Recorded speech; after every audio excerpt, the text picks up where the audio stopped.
Olá, seja bem-vindo a mais uma live aqui no canal. Eu adoro fazer essas lives aqui e trazer convidados ilustres, porque eu aprendo um monte de coisa.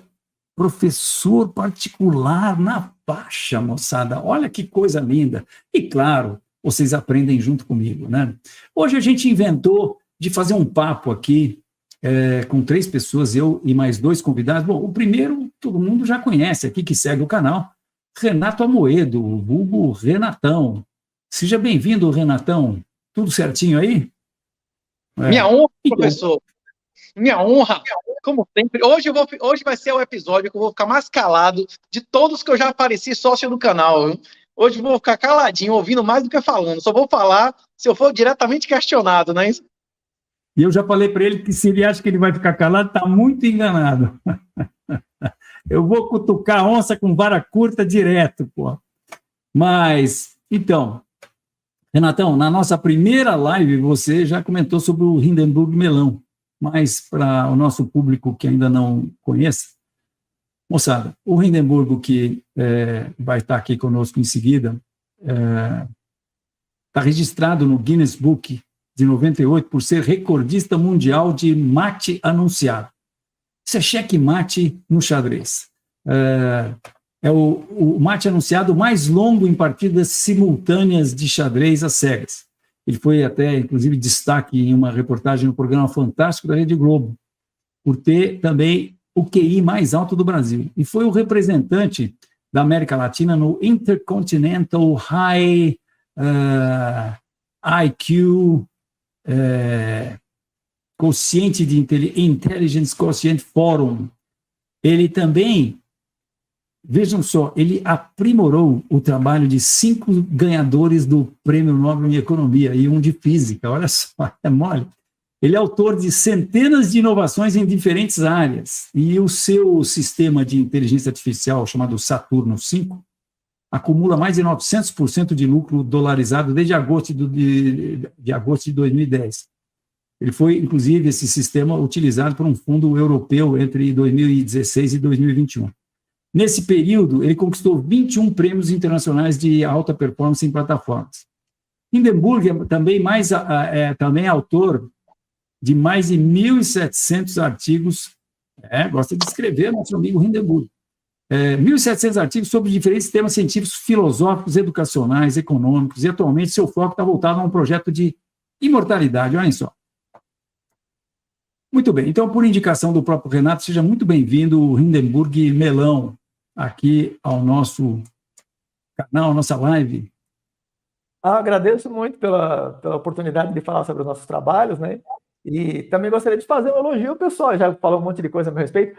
O Amoedo, por exemplo, o pessoal às vezes aprende ele como engenheiro, mas além de engenheiro, ele também é doutor em administração. Ele foi primeiro classificado no ENAD, que é um concurso de âmbito nacional, né? E foi primeiro colocado no Erasmus Mundus Scholarship, que é se me corrija se eu estiver errado, mas pelo que eu saiba, ele é uma espécie de vestibular, para a pessoa já tem graduação e vai fazer uma pós-graduação no exterior, na Europa, principalmente. Pós-graduação. Ele participa do mundo inteiro, né?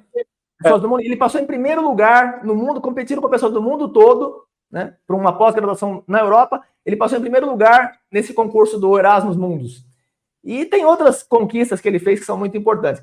E o Fausto todo mundo já conhece, que é um ícone do mercado brasileiro, desde os anos 90, dos anos 80. Quando eu comecei em 2005, o Fausto já era muito famoso, todo mundo falava já, né, nas análises do Fausto, que ele publicava pela Enfoque. Inclusive, a gente estava conversando agora, aqui antes de começar, sobre ele publicou em 2008 um artigo que tinha um gráfico que começava em 93, com a Bovespa, e até 2008. E eu nunca vi um gráfico como esse, né? Os mais antigos começavam em 68. Eu até gostaria que ele falasse um pouco mais sobre esse gráfico, porque né, eu nunca vi um gráfico desse. A primeira vez que eu vi dele, o único vi até hoje, né? Foi esse aí. O gráfico está aqui, ó. Esse aqui é o gráfico, o pôster que nós fizemos do Bovespa, só do Bovespa. Ele é o IBVSP. Hoje em dia nós temos um outro pôster ele é o BVSP. O código dele. Agora, hoje nós temos um outro pôster que é do IBVSP, porque é um pedaço com as cotações da Bolsa do Rio, que é justamente esse período de 63 a 65. Isso aí, construção, né, que você estava comentando, foi arqueológico, praticamente, foi um processo arqueológico de pesquisa, coleta de dados, porque não existia um banco de dados que você vai na internet e baixa os dados prontos. Você teve que ir construindo, teve que contratar uma pessoa, inclusive, para fazer uma parte da coleta dos dados, compilar tudo, tabular aquilo, para poder reunir de 63 até 68, porque não existe, né? Não tem ninguém no Brasil e no mundo que tem esses dados, né? Eu cheguei na Bolsa do Rio e falei, vocês têm aí as cotações do IBV de 63, quando começou a ser publicada no Jornal do Rio, até hoje, até 68. Vocês têm aí um arquivo eletrônico? Eu falei, não, arquivo eletrônico. Mas você tem o BD, aqueles boletins, né? Que é uma vez por semana, uma vez por dia, uma vez por semana. Assim que eu peguei as cotações da Bovespa, fui lá na Bovespa, porque a Bovespa só tinha cotações a partir de 86. De 86 até 68, eu fui na raça lá. E aí os caras também não tinham, porque teve um cara lá que jogou tudo fora. E aí eu fui na Biblioteca Nacional, lá na Avenida Rio Branco, e lá eu peguei uma fitinha de microfilme, sentei lá e fiquei vendo as cotações do IBV. Você tinha que ir jornal por jornal, por dia. Demorei 2 horas para pegar 2 meses lá de 67. Depois contratei um amigo meu para ele fazer isso para mim, e ele ficou 6 meses levantando isso lá no jornal, na sala que eles tinham lá, que chamava Cafoco. Isso aí, a gente tem umas historinhas para contar, né, Hindenburg? Pois é. Mas então, moçada, hoje nós estamos aqui, 3 amigos, e eu estou conhecendo o Hindenburg agora, só recentemente, mas uma pessoa que a gente sabe que dá para a gente... Se a gente sentar num boteco, nós 3 aqui, moçada, eu acho que a gente vara a noite tranquilamente, vai sobrar um monte de assunto ainda para conversar na próxima, tá certo? Então, é um prazer muito grande estar aqui com você, espectador, e hoje eu quero começar essa nossa live de uma maneira diferente. Eu quero prestigiar o nosso primeiro telespectador, que está aqui já, desde as 1h20 da tarde, ele já estava aqui, nós estamos começando a live às 18 horas, né? Que é o Carlos. E o Carlos quer saber da gente, do melão, quais são os indicadores técnicos mais úteis para operar no mercado brasileiro, e gostaria também de saber a opinião do mestre Amoedo e do mestre Fausto. Agora, Carlos, com a sua licença, eu quero pegar sua pergunta e elaborar ela um pouco, porque eu quero muito saber a opinião do Hindenburg sobre indicadores. Porque quem me segue aqui no canal sabe que o meu gráfico é esse aqui. Esse aqui é o gráfico de Bitcoin.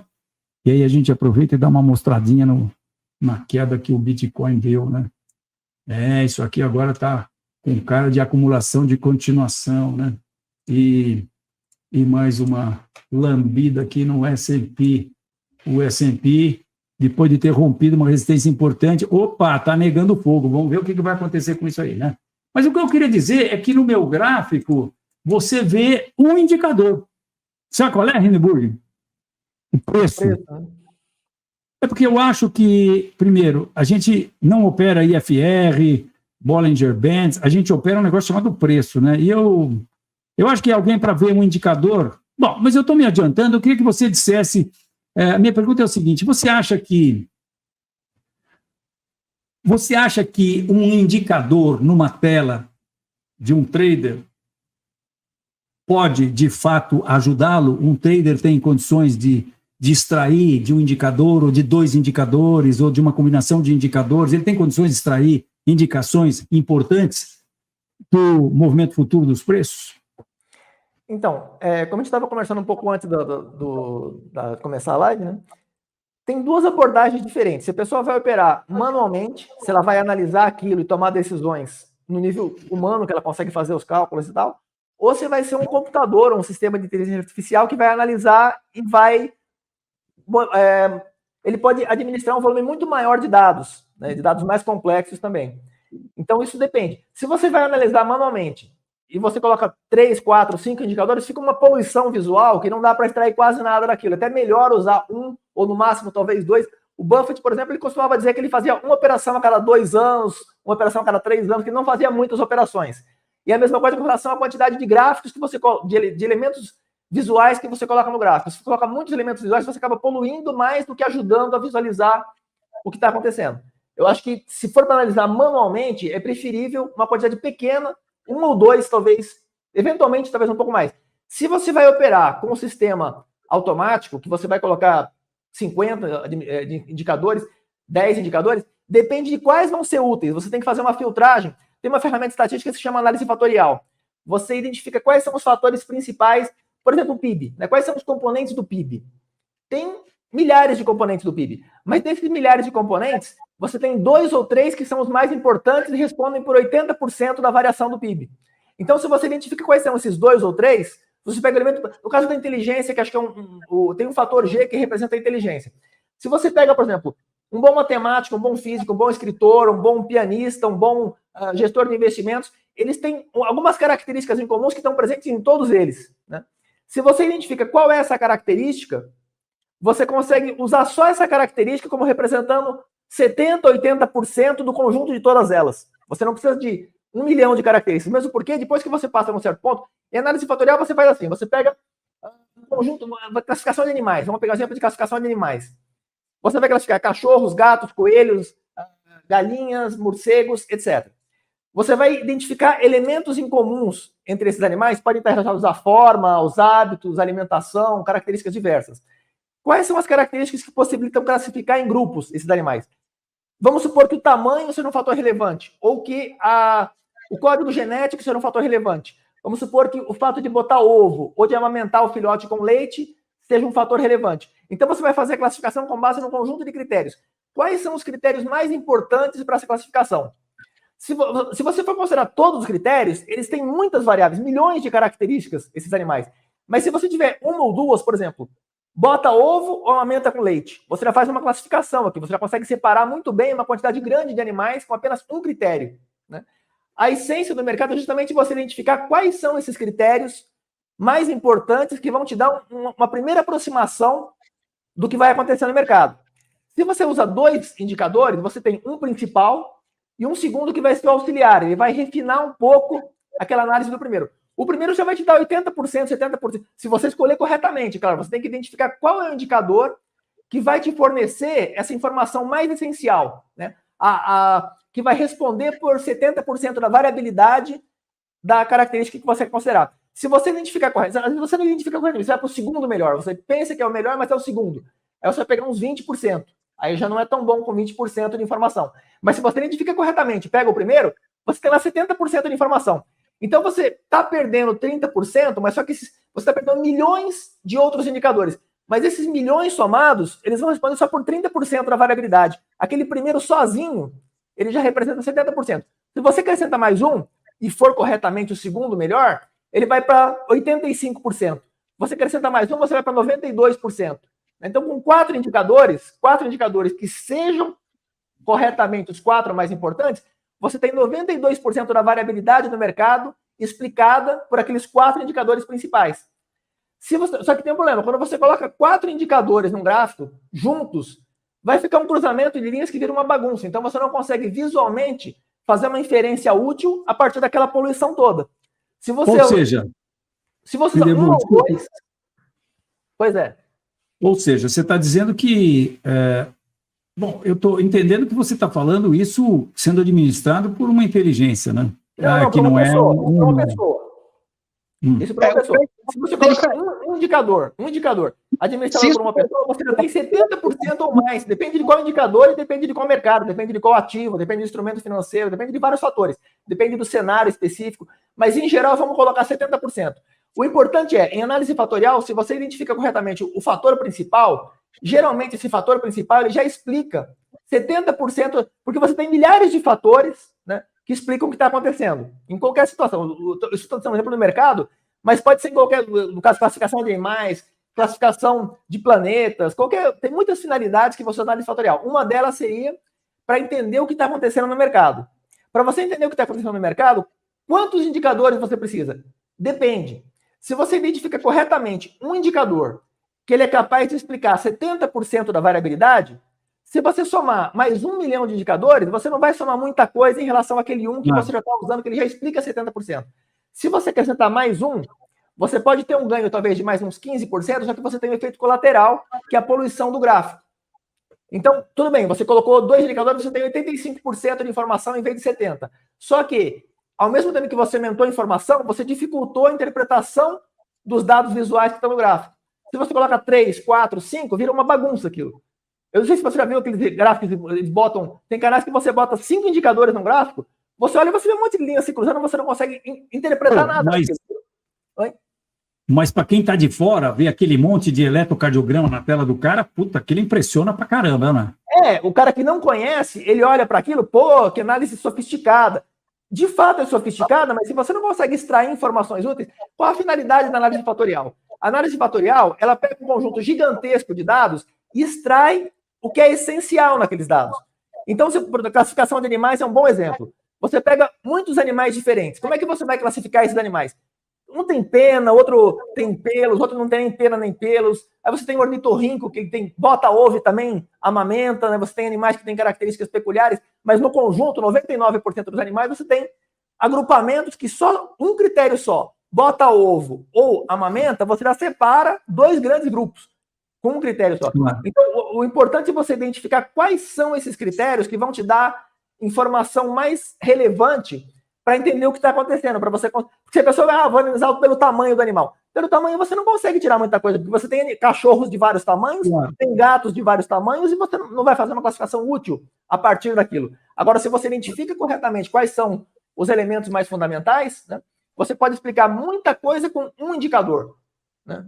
E aí a gente volta para a pergunta do Carlos. O que está acontecendo no mercado, e não a quantidade ou quais indicadores você usa. Se você identifica corretamente os indicadores para o seu caso, porque tem situação que você usa, sei lá, índice de força relativa, ele vai te dar uma informação útil. Tem outros que você usa, ele não vai te ajudar em nada. Tem uns que você usa, sei lá, médias móveis exponenciais, outros você usa, não sei, estocástico. Depende do que você vai... Quando você está falando outro caso, é outro mercado, né? Porque tudo isso que você está falando é por mercado, tá certo? Pode ser outro mercado, outro instrumento financeiro, ou até uma outra época. Você pega, por exemplo, Telemar. Telemar em 2005 não é Telemar hoje. Telemar hoje caiu a liquidez, mudou muitas características que ela tinha em 2005 e ela não tem agora mais. Então, o mesmo instrumento financeiro no mesmo mercado, ele pode mudar ao longo do tempo e você tem que adaptar os seus indicadores para o que o mercado está pedindo. Você tem que interpretar o que o mercado pede que você faça e reagir em conformidade com o que o mercado está pedindo, né? Moçada, antes de eu passar a palavra para o Renato aqui, que ele queria falar, a gente tem que exercitar as memórias aqui. Vai falando, o outro está falando, tem que guardar na memória 22 para voltar. Hein? Vai fazer que eu ontem, no meio da aula, que eu fui responder uma pergunta lá, e depois eu falei, quem falou que eu sabia pegar o fio da meada de novo? Mas eu falo muito aqui no canal, cara, que o cara, para poder usar indicadores, ele tem que ser um bom analista técnico.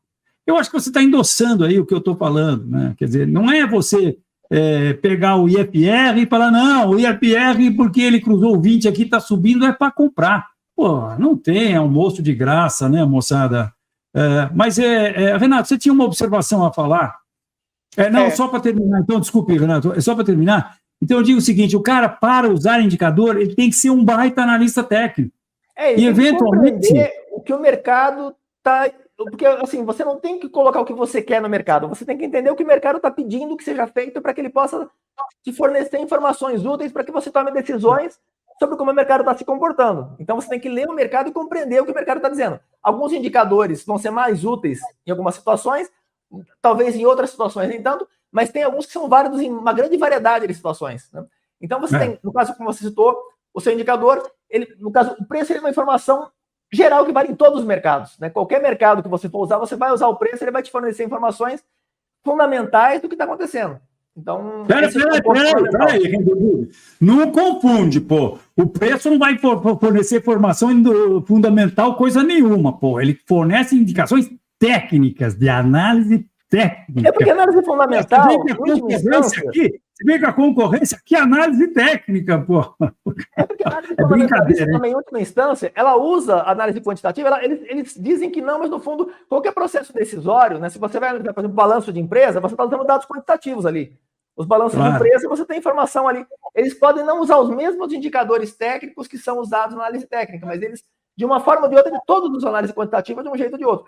Essa discriminação que tem, no Brasil, observa muito, quando a pessoa entra no mercado, se a pessoa tem muito dinheiro e tal, ele vai para análise fundamentalista, sem nem analisar, ele nem pensa, e se ele vou fazer curso, eu quero aprender, eu quero mesmo investir. Aí ele vai para análise técnica. E não é assim, é uma análise muito superficial essa. Inclusive, no exterior, o melhor analista do mundo é o analista quantitativo, que é o James Simons. Né? Quer dizer, o Buffett ganhou tirando os últimos 15 anos que ele caiu um pouco de performance, mas até 2008, antes da crise de 2008, o Buffett tinha 22% ao ano.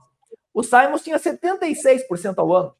Desde 1982, quer dizer, o Simons ganhava 3 vezes mais que o Buffett por ano, usando análise quantitativa, análise técnica. Né? A base do Simons era análise técnica. E o Buffett um fundamentalista. Né? O Soros também. O Soros tinha 26% ao ano. Então, quer dizer, se usar as boas ferramentas, as melhores ferramentas de análise técnica, você consegue resultados tão bons ou melhores até do que a análise fundamentalista. Só que no Brasil tem esse preconceito muito forte. Em parte, tem um certo fundamento, porque se você vai ver os grandes fundos, eles são principalmente fundamentalistas. Né? Mas eles não refletem o que acontece no exterior, principalmente. Então, se você compara em escala global, as melhores ferramentas usadas, os melhores resultados concretos obtidos, são com análise quantitativa, né? Renatão, antes de eu dar um pitoco aí para dizer por que os fundos com análise fundamental têm se dado bem para caramba, vou botar um certo gráfico do Dow Jones aí, mas você está muito calado, Renatão. Poxa vida. Antes também de eu cutucar o Hindenburg para ele responder a pergunta do Carlos, que ele quase respondeu, mas não respondeu. Fala aí, Renatão, o que você acha disso tudo? Ele explicar que as heurísticas, né, que nenhum modelo é perfeito, nenhum modelo vai ter um número vai ter uma previsão total da realidade, porque se você conseguisse fazer um negócio desse, você ia ser Deus, você ia criar seu próprio universo, se tivesse essa capacidade de prever todos os fatores que prevêem qualquer coisa. É aquela frase que vem das finanças, mas é muito usada também nas ciências, né, de que todos os modelos são imperfeitos, mas alguns são muito úteis, né? Existe um trade-off entre capacidade explicativa e complexidade, que inclusive uma das coisas que, inclusive o Hindenburg é um especialista, que é a inteligência artificial, é você mudar o ponto ótimo desse trade-off, criando mecanismos que simplifiquem a leitura dos dados. Quem vai processar vai ser... até errado usar essa expressão inteligência, né? O algoritmo lá que vai simplificar o investigado, né? Mas em relação a esse negócio de fundamentalista e técnica, meu problema com a análise fundamentalista é que é tudo mentira, porra.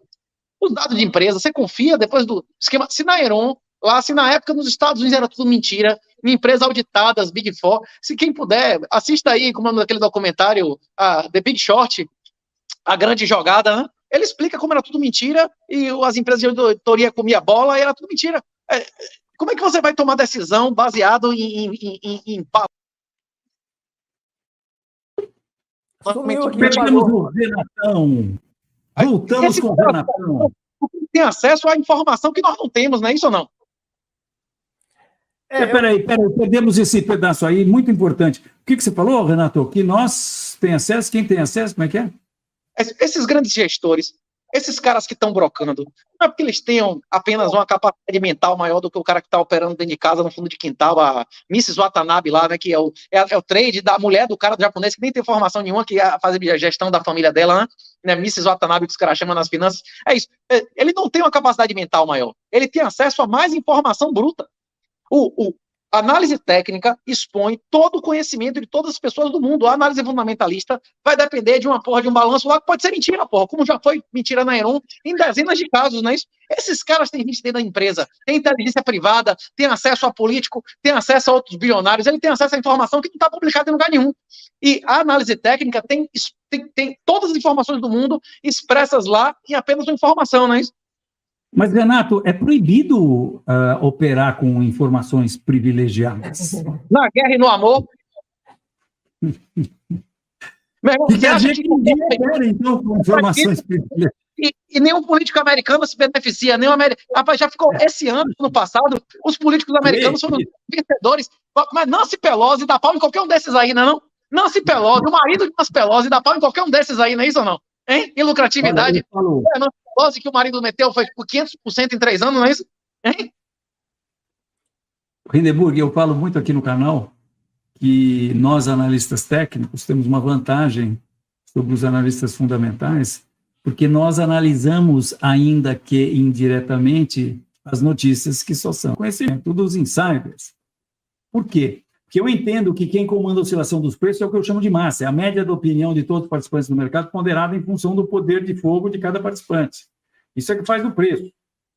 Quando essa média é altista, o preço sobe e acabou. Quando essa média é altista, tem mais gente, proporcional ao poder de fogo de cada um, tem mais gente jogando ordem de compra, tem mais ordem de compra chegando no pregão, o preço vai subir e acabou, tá certo? Agora, dentro dessa massa participam os insiders, e muitas vezes a ação dos insiders é responsável por oscilações dramáticas nos preços.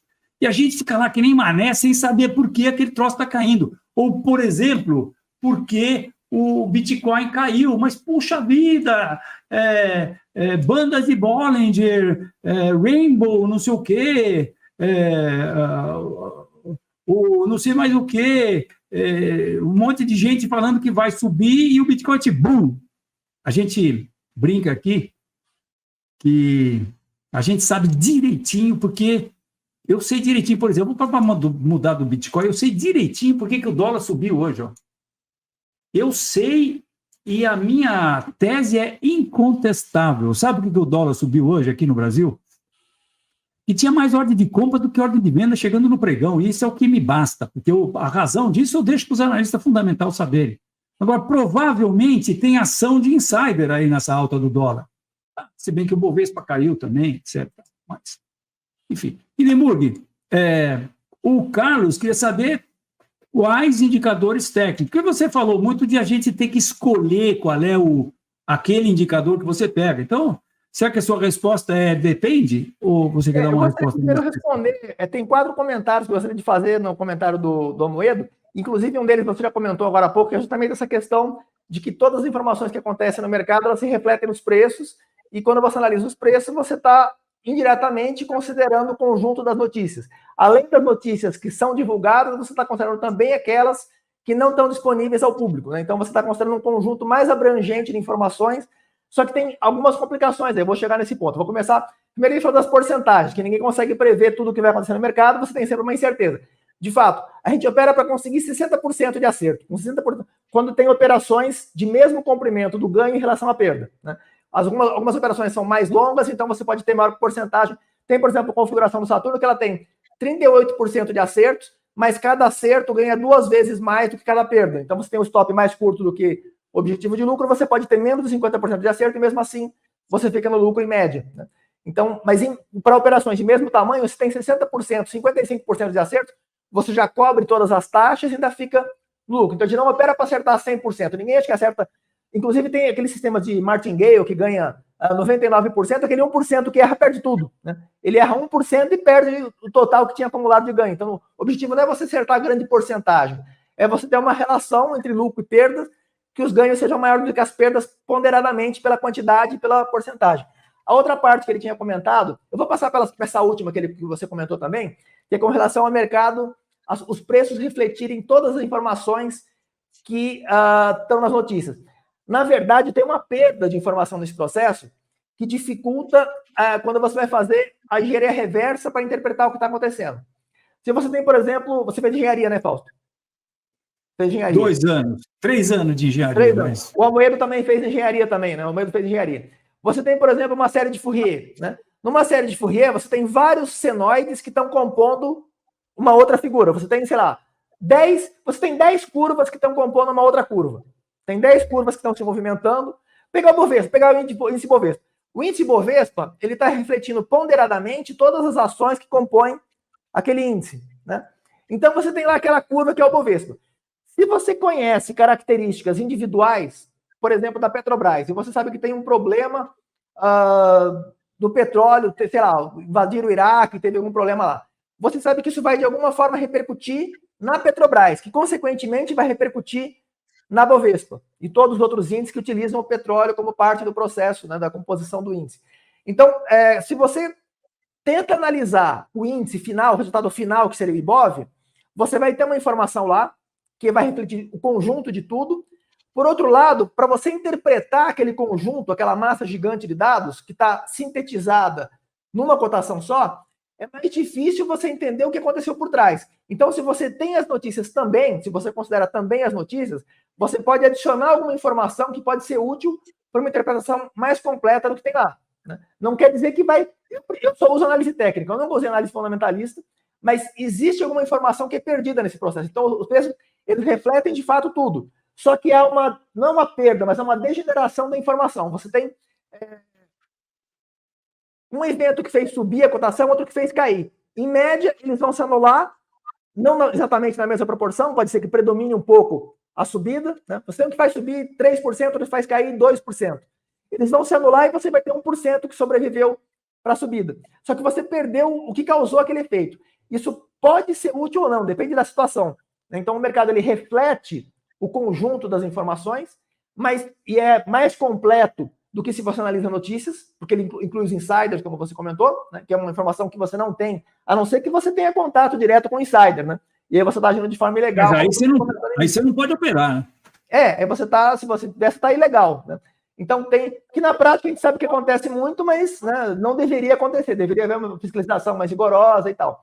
E, inclusive, me recordo de um caso do Ike Batista, que ele estava comentando, entrevistaram ele falou alguma coisa, ele deu uma justificativa, não lembro exatamente qual foi a justificativa dele, mas você percebeu pela justificativa que não era suficiente para deixar claro, não era uma informação conclusiva para dizer que não havia insiders. A impressão que dava era assim, vou dar uma resposta qualquer e vai parecer que não tem insiders, né? Mas, na verdade, não era suficiente. Seria como se perguntasse, qualquer informação, você dá um pretexto de baixa validade, como se aquilo esclarecesse. Mas, enfim, o ponto eu acho que é importante isso. Então, reflete, de fato, né, o conjunto de todas as cotações, todas as informações, inclusive aquelas que não aparecem na mídia, inclusive aquelas que deveriam ser sigilosas, né? Isso pode ser uma vantagem muito importante, inclusive, porque os insiders, na maioria das vezes, eles justamente são os que movimentam o preço. Porque geralmente o preço ele fica quase sempre oscilando. Quando ele dá uma subidinha, uma descidona, né, uma subidona, uma descidona, é porque tem uma predominância de pessoas com volume grande de dinheiro que estão empurrando naquela direção. E se eles estão fazendo isso com confiança, é porque eles têm uma informação privilegiada, quase sempre. Especialmente quando é anormal, como o caso da Bitcoin, que você comentou agora há pouco. Teve, por exemplo, na Petrobras, acho que foi em 2011, que foi descoberta um reservatório, uma reserva de óleo e gás. Não sei, lembro se era da OGX ou se era da própria Petro, que foi descoberta na época. A informação não tinha sido divulgada. E você deve ter lembrado o que aconteceu naquela época, né? Estavam todas as ações caindo e a Petro subindo. Só a Petro subindo e o resto da Bovespa caindo.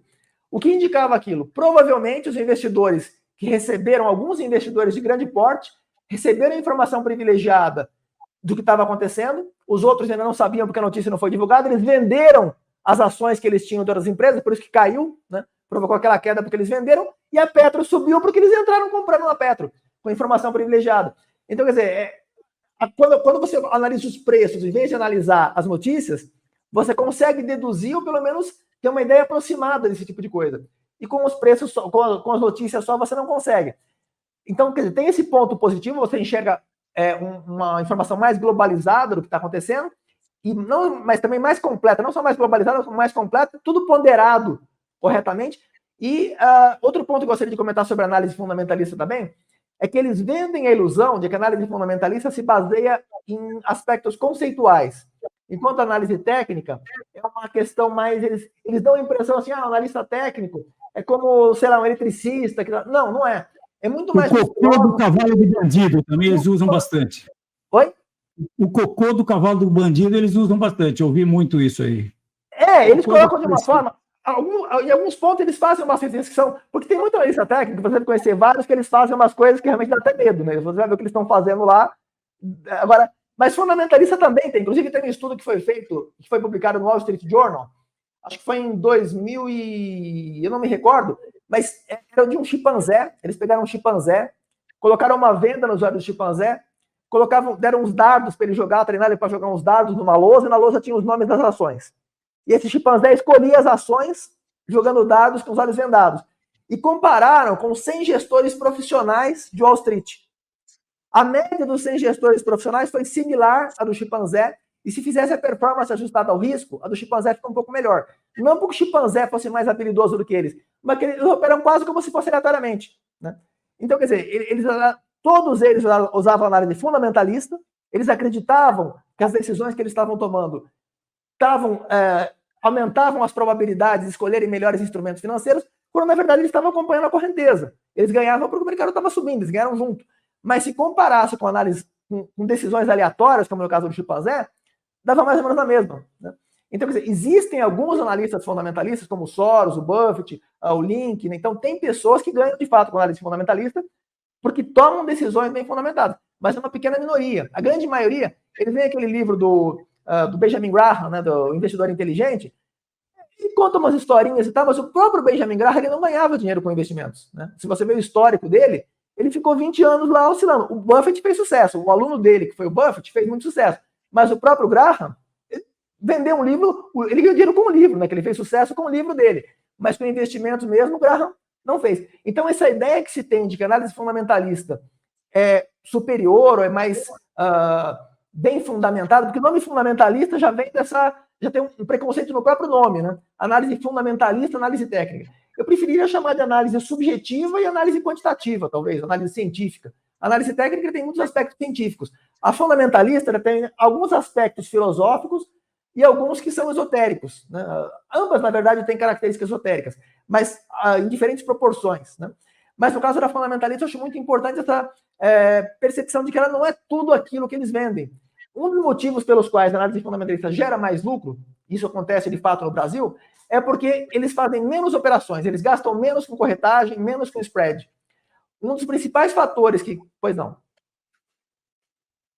Você tinha falado disso, eu ia dizer que eu disse que eu ia dar um pitoco do porquê a análise fundamentalista, os analistas fundamentais, a turma do buy and hold, está de boa aí.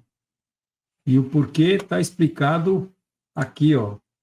Quando você pega o gráfico semanal do Dow Jones, por exemplo, pô, tá nós estamos alta, há 14 anos com os preços subindo, na minha opinião, de uma maneira completamente artificial, né? Isso ajuda bastante, né?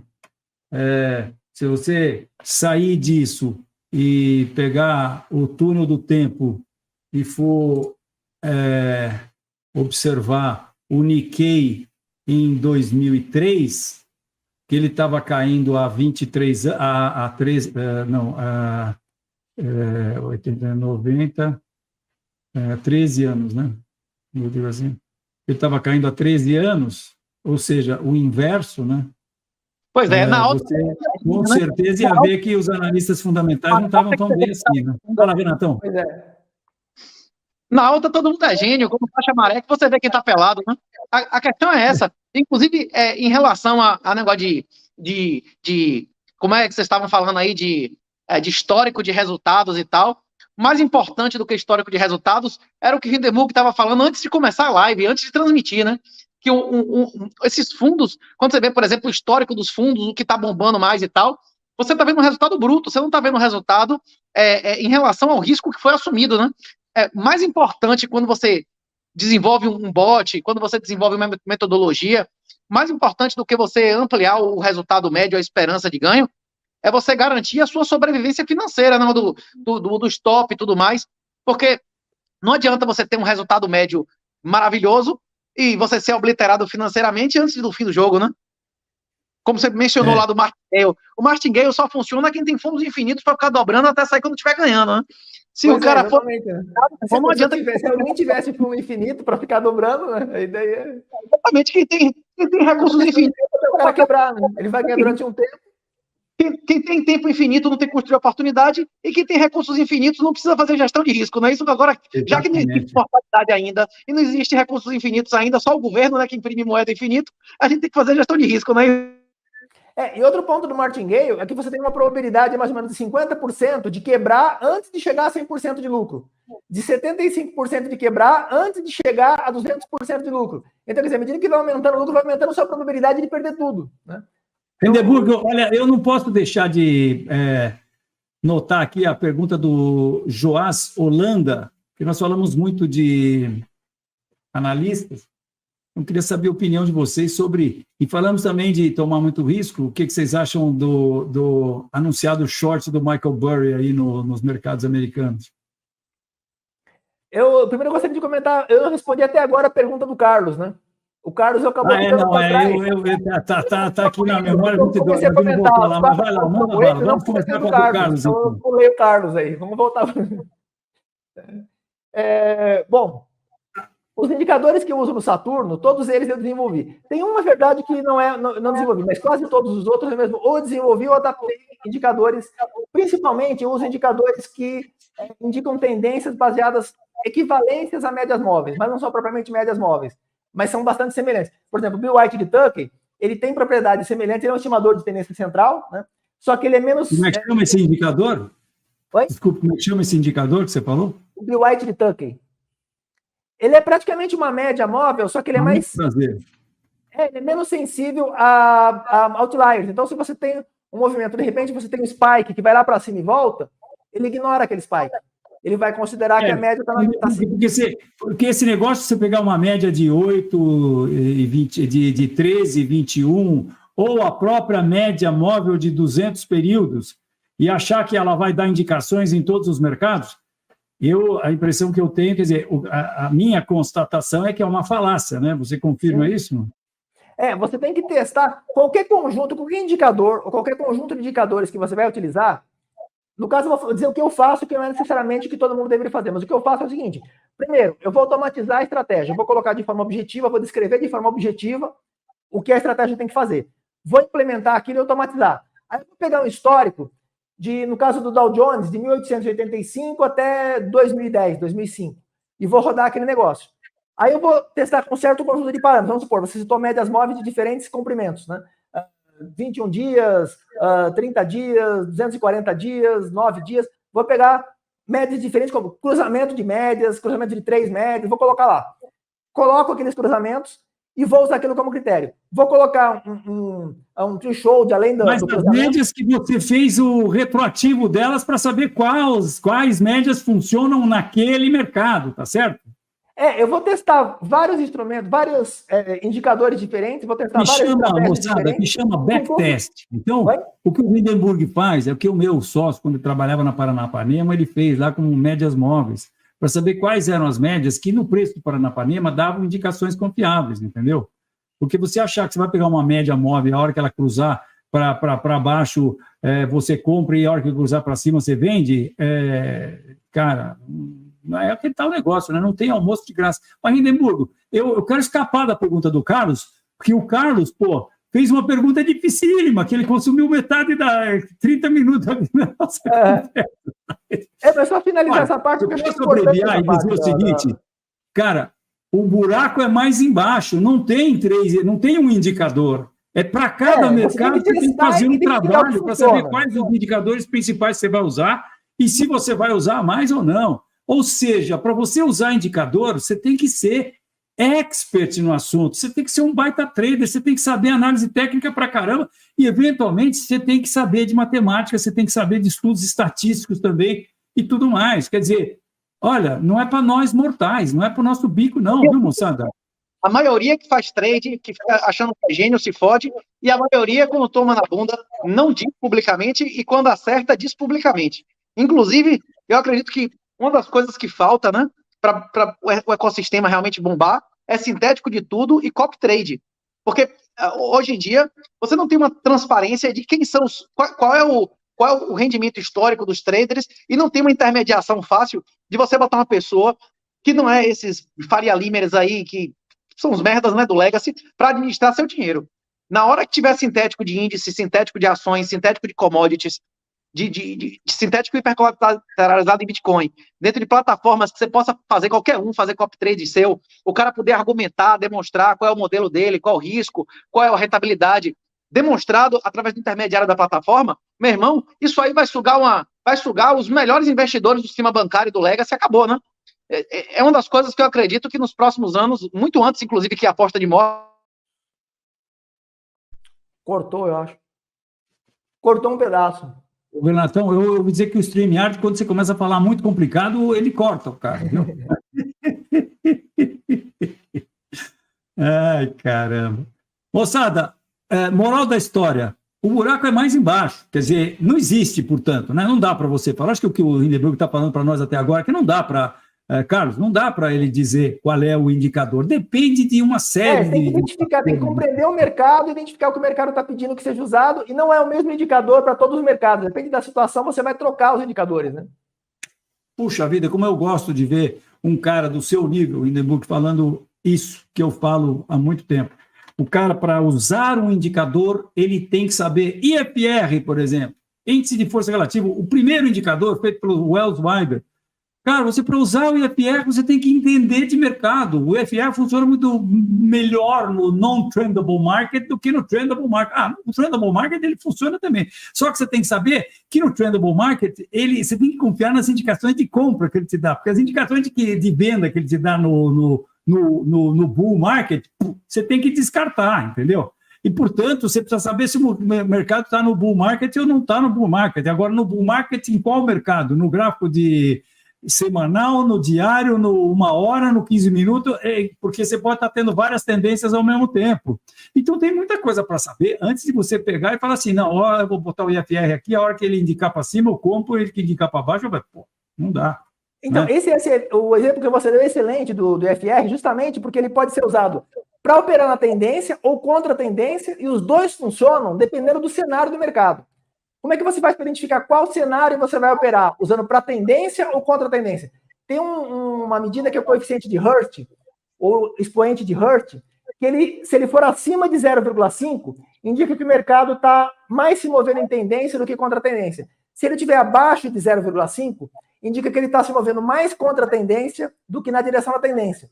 Que legal, ele é um primo irmão do DMI, do Wells Weider também, Directional Movement Index. Ele é um primo irmão do DMI, que é o Directional Movement, índice do movimento direcional do Wells Weider também, que diz se uma carta está trendable ou não trendable, está para ficar trendable ou não trendable. Sim, pois é, você tem que saber como o mercado está se comportando para você ver se vai usar o IFR de uma maneira, quer dizer, o mesmo indicador, ele pode funcionar de maneiras opostas, inclusive, né? Dependendo de como o mercado está se comportando. Tão bom, eu muitas vezes eu estou sozinho nisso, eu estou falando, e está falando agora com o seu embasamento aqui, com o seu endosso, o Hindenburg, é muito legal. Chega, Carlos, já demos a sua resposta, agora fala aí, Renatão. Esse negócio de trade, como você já falou, é demonstrado com dados primários, a gente coloca no livro lá do Bitcoin Red, que tentam fazer trade diário, perdem em menos de 6 meses, no longo prazo nem conta. Se você é advogado, se você dirige Uber, se você é médico, seja lá a sua profissão, se você é engenheiro programador, tem mais de 95% de chance de você ganhar mais dinheiro investindo esse tempo em sua profissão e comprando devagarzinho. Estamos falhando aí. Está falhando, Renato. Está falhando aí. Gente, se você puder pagar uma para alguém fazer trade, um profissional que tem um histórico de anos garantido, que tem uma metodologia e tal, nesse caso você pode bater o mercado, mas você vai saber que você vai estar assumindo riscos e você está sendo remunerado por esses riscos, inclusive o risco da própria intermediário. Mas a pergunta que eu ia fazer não tinha nada a ver com isso. A pergunta que eu ia fazer para o Hindenburg é a pergunta que o professor Fausto já fez 2 vezes para mim e eu já respondi aqui. Hindenburg, a gente vive em um momento que, em vários aspectos, a eficiência, a produtividade do mundo está decaindo para caralho. Uma das grandes medidas de produtividade, que é o investimento, só está despencando no mundo todo, por causa das instituições fodidas. Mais imposto, mais regulações. O Renatão está caindo um pouco. Peraí. Renatão, desculpe te interromper, mas é que você está caindo muito e está picotando, a gente não consegue entender o processo todo. Por favor, faz a sua pergunta com calma, mas depois você dá uma butada aí, talvez, no seu roteador aí, porque eu acho que ele está meio com problema.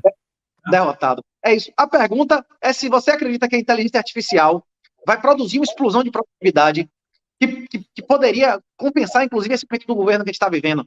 Você acha que, como o Ray concluiu lá, nossa geração vai ter gente que vai viver indefinidamente, a gente vai ter uma explosão de riqueza aí por causa da inteligência artificial, ou é tudo bufa fria e pressão?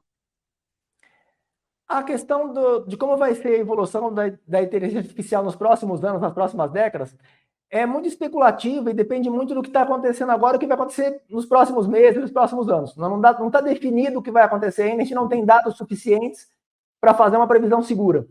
O que eu vejo até o momento é que as pessoas estão seguindo por um caminho muito menos matemático, lógico e ético, e muito mais por um caminho comercial, publicitário e superficial, né? Por exemplo, esse GPT. O GPT é uma ferramenta que poderia ser muito melhor do que ele realmente é se eles focassem mais na heurística. Eles estão desenvolvendo o GPT, por exemplo, eles aumentaram o número de parâmetros. Ele tinha 175 bilhões de parâmetros. Eles aumentaram para 100 trilhões de parâmetros sem melhorar a heurística dele. Quer dizer, a heurística é o quê? A parte pensante dele, o que vai determinar a capacidade dele de analisar aqueles dados e tomar decisões eficientes. Eles não melhoraram em nada a heurística e aumentaram o número de parâmetros. Ele vai ter o quê? Ele vai ter vários problemas de overfitting, né? Um dos problemas vai ser esse. Eles aumentaram o banco de dados. Ele já tinha um banco de dados gigante e aumentaram mais ainda o banco de dados. Quer dizer, é bom o banco de dados grande? Sim, desde que você tenha um critério eficaz para você filtrar esses dados. Porque ele já faz uma filtragem problemática em vários pontos. Ele tem viés, eu lembro que você comentou, inclusive foi na entrevista com o Falto, você comentou sobre o jailbreak, né? Que para o GPT ele dá as respostas sem as intervenções dos programadores. Que ele dá as respostas do que ele, entre aspas, do que ele realmente acha, né? E mesmo com esse jailbreak, mesmo sumiu a moeda. Ele tá ouvindo? O TED, não era TED? O cara falar a verdade, né? Exatamente. Quer dizer, mesmo que você coloque, ainda assim ele vai ficar muito limitado ao que ele estudou. E não só o que ele estudou, mas ele não tem uma filtragem eficaz. Porque se você pega todo o volume de informação que existe no mundo, é 99% de bobagem. Então não adianta você ter um volume gigantesco de informações se você não tem informações úteis e eficazes. Se você pega, por exemplo, o século XVIII, século XIX, século XVII, você tem talvez metade ou um terço das informações de alto nível que tem hoje. Quer dizer, tinha muito menos informação, mas se você pega as informações realmente úteis, é um pouco menos só, um terço, talvez um quinto do que tem hoje, já existia naquela época, né? Então, se você aumenta essa quantidade de informações, você não está melhorando de fato o sistema, você está fazendo uma publicidade que vai dizer, agora aumentou o número de parâmetros do GPT, agora ele tem 1000 vezes mais parâmetros. Só que não agrega nada em qualidade, em eficiência do sistema. Teve até uma degradação, né? Ele piorou um pouco a qualidade do GPT-4 em relação ao 3.5 em alguns aspectos. Ele melhorou em alguns aspectos, mas ele piorou em outros. E um dos problemas que ele piorou foi justamente em extrapolações, né? Quando ele tem que extrapolar informações que ele não tem, ele tem que, entre aspas, deduzir alguma coisa nova, ele piora. Quando ele tem que interpolar dados dentro do que ele já conhece, ele interpola melhor porque ele tem mais dados. Então ele melhorou em alguns aspectos, mas ele piorou em outros. E o caminho que eles estão seguindo, com exceção talvez da DeepMind. A DeepMind está num caminho diferente. A DeepMind acho que está produzindo do Mu-Zero, né, do AlphaZero, está num caminho diferente. Mas no caso do GPT, eu acho que ele está indo por um caminho que é a contramão do que deveria, né? Eles não estão evoluindo para desenvolver sistemas mais inteligentes, sim sistemas com mais informação e uma quantidade cada vez maior de informações de baixa qualidade, que não são muito confiáveis, muitos erros misturados com as informações corretas, né? Então tem uma perda muito grande. Ele está ouvindo? Sumiu a imagem dele. Ele está ouvindo, ele está caindo um pouco. Pode continuar. Depois, olha, tem 590 pessoas nos escutando também, além disso. Um abraço para todo mundo aí. Em tempo real, Mas, Hindenburg, já que vou aproveitar que você interrompeu um pouquinho e te dizer o seguinte, olha, olhando esse gráfico aqui, eu não tenho a menor dúvida, porque uma coisa que eu aprendi nas muitas décadas que eu tenho aí de acompanhar os mercados graficamente e tal, é que, cara, quando você tem o lado esquerdo da montanha, você vai ter o lado direito. Eu ligo isso com a física, a ação e reação. A tendência de alta é uma ação, e para toda ação tem uma reação, e as reações guardam